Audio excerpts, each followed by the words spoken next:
One of the most contentious situations within the Warriors organization has been someone that they took with the first round pick, seventh overall in 2021 out of the Republic of the Congo, Jonathan Kuminga, who was seen as a high-ceiling, high-flying forward. A lot of people thought he could be mini Giannis in a lot of ways. Lock you up defensively, do things offensively. And the reality is he's kind of done that.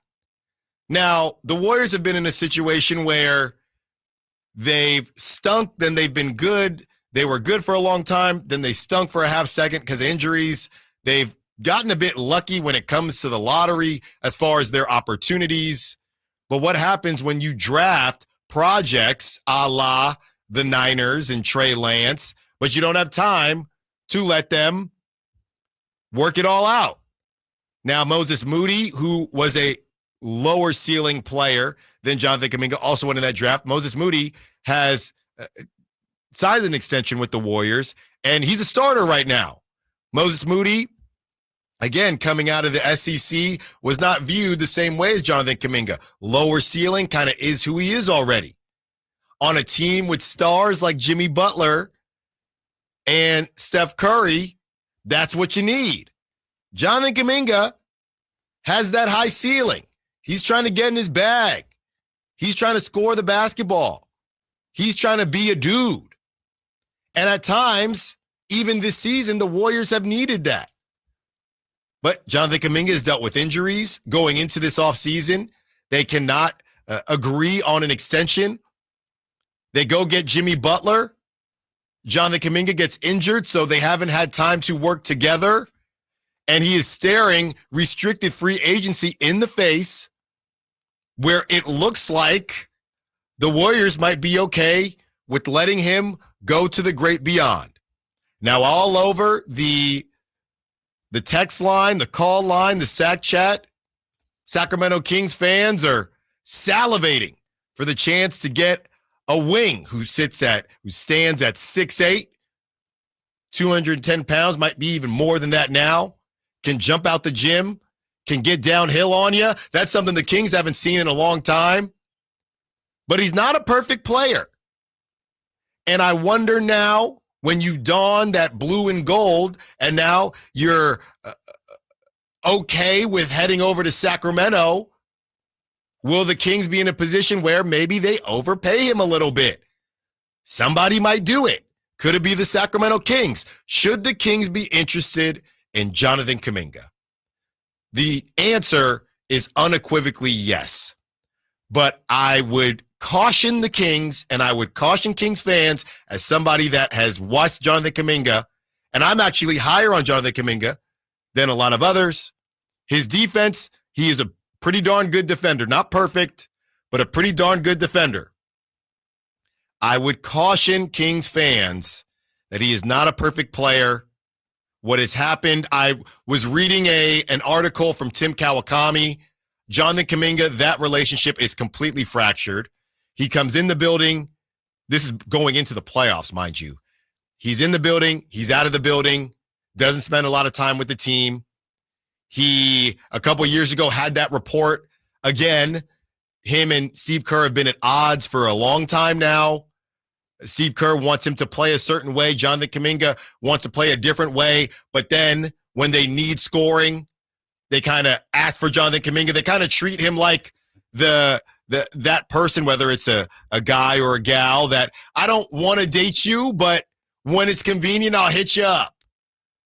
But when I'm dating someone else or when I meet someone else, a la Jimmy Butler, I don't need you anymore. That's how the Warriors have treated Jonathan Kuminga. He has not bought in to how they want to play basketball. He does not make quick decisions. And I would be very surprised. Tim Kawakami essentially reported that it's over. So should the Kings be interested in Jonathan Kuminga? We know he wants to get paid. There was no report about what the actual cost was or what the contract negotiations ended at between the Warriors and Jonathan Kuminga. All we know is that they did not come to an agreement. Jonathan Kuminga will hit restricted free agency. And honestly, I'm not sure what his market is. I've been on record saying this. Funny enough, the Warriors are playing the Rockets. I would say that Amen Thompson is essentially ruining Jonathan Kuminga's market because those twins came in extremely similar to Jonathan Kuminga. They can't shoot, but they can defend the heck out of the ball. They're hyper athletic and they find ways to score the basketball. That's what Jonathan Kuminga was supposed to be. And then the shooting comes later. Last night, I see Ahmed Thompson making middies. They're a couple years younger than Jonathan Kuminga. Jonathan Kuminga now 22 years old. So to me, they've kind of ruined the market. I get dragged because when I watched the Kings play the Rockets, I said, this is what I mean when I say there are 10 Jonathan Kumingas running around the G League at all times. Rocket fans thought I was trying to roast Ahmed Thompson. I was actually roasting Jonathan Kuminga and the idea that Warriors fans hadn't seen a high flyer like this in so long that, look, people love the long ball. People love dunks. And as much as everybody loves Steph Curry, you are still enamored by something you can't do. And Jonathan Kuminga is a skywalker. So a lot of people said, no, Jonathan Kuminga, no, he can do this, he can do that. And I like Jonathan Kuminga, but I do think there's going to be a team out there that overpays for him. And I wonder if that team will be the Sacramento Kings. Because you do need somebody like him. Don't get me wrong. The question is, do you end up overpaying for him? He shoots, here you go, Kyle, for his career. And then I'll go to this season. And now he dealt with a lot of injuries this season. For his career, 258 games, averages 12.5 points per game, 4 rebounds a game, 1.8 assists per game, 50% from the field, 33% from three, 69% from free throw. This season in 47 games, 15.3 points per game, 4.6 rebounds per game, 2.2 assists per game, 45% from the field, and 30% from three, 66% from the free throw line. He's got a ton of talent. But again, if you are the Kings and everything that we've kind of been told about the Kings, right? They don't want to tank. They want to win now. I don't know if they will also be able to give Jonathan Kuminga the runway he needs. Very similar to what happened with the Davion. Now, Davion got time, don't get me wrong, but he's 22 years old. He's still trying to figure out who he is in the league. We talk a lot about there are dudes that are all-around dudes, and they are the stars, and everybody else needs to do a job. What's happening in the Bay is that Jonathan Kuminga thinks he's a dude. His camp thinks he's a dude. At times on the Kings, he's been a dude. But Steve Kerr wants him to be one of those guys that just does his job. That has been the area of contention for years now, and it is over. The report yesterday is that Jonathan Kuminga, I think it was from Anthony Slater, Jonathan Kuminga will not be in the rotation. He did not play last night. He will not be in the rotation. He is being seen as a change of pace guy if the Warriors get into trouble. Interesting. By the way, Anthony Slater, friend of the station, Anthony Slater, did report back in October that the Kuminga's camp was looking for about $35 million. The Warriors were in about that 28 to 30 a year range. I'm not giving that is, and it probably went down. No, he will not get that. He played himself, honestly. He will not get that in free agency. He might not even, I don't know his market, like you said. I don't think he might even get half of that. I mean, if you look at, he took a gamble, it didn't work out. And look, we can look around. 35 is this is why you need the right people around you. Jonathan Kuminga thinking he's worth $35 million on the Warriors is nutso. I mean, here's the deal. The contract, if let's say the Warriors contract was $30 million, that's 4-year, $30 million. Sure. Each year, 4 for $120.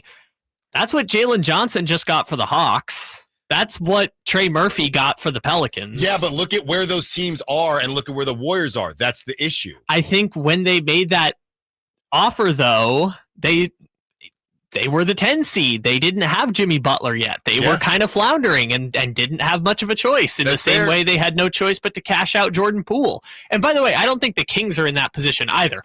I would just take the money you're going to offer Kuminga and just give it to Keegan Murray. Let's just do that and then move on with our lives. But at the same time, I understand why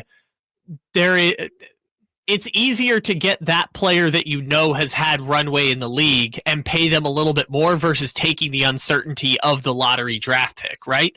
Jonathan Kuminga has not been a bust of a draft pick. But I don't think it's either or. I think you're trying to add wings to this team. I think this is but that's a problem with the price tag, right? Because this is Jake LaRavia has maybe gone off into the sunset, and now we have Jonathan Kuminga.